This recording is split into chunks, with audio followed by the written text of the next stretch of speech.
पवन सिंह के गाना, जी हाँ, पवन सिंह के गाने ओढ़नी के कोर, जी हाँ। तो मैं बताना चाहता हूँ कि इस गाने को गाए हैं हमारे पास पवन सिंह जी, जी हाँ। ओढ़नी को कोर, जी हाँ, ओढ़नी के कोर जिस गाने का नाम है, ये सैड सॉन्ग है, जी हाँ। इस गाने को गाए हमारे पावर स्टार पवन सिंह जी, जी। और इस मतलब गाने को लिखे हैं बिट्टू विद्यार्थी जी, जी। मैं बताना चाहता हूँ कि और संगीत इसमें दिए हैं आदित्य देव जी, जी।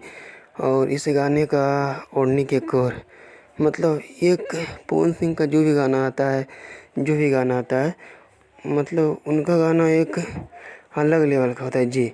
और मैं बताना चाहता हूँ कि इस गाने को आज रिलीज़ किया गया है और इसमें हमारे पावर स्टार पवन सिंह जी हैं और इसमें मतलब मॉडलिंग के रूप में हैं कोमल सिंह जी, जी। तो मैं बताना चाहता हूँ कि ओढ़नी के कोर में मतलब जिस मॉडलिंग का नाम है, उनका नाम है कोमल सिंह जी, जी। मैं बताना चाहता हूँ कि इस गाने को रिलीज़ किया गया है Pawan Singh official YouTube channel पे, जी। तो मैं बताना चाहता हूँ कि इस गाने में मतलब ये गाना बहुत ही अलग है, जी। और आप लोग नहीं सुने तो जाकर सुनिए, और जो लोग सुन लिए हैं कमेंट करके बताइए कि इस गाने में आपको क्या अच्छा लगा है, जी।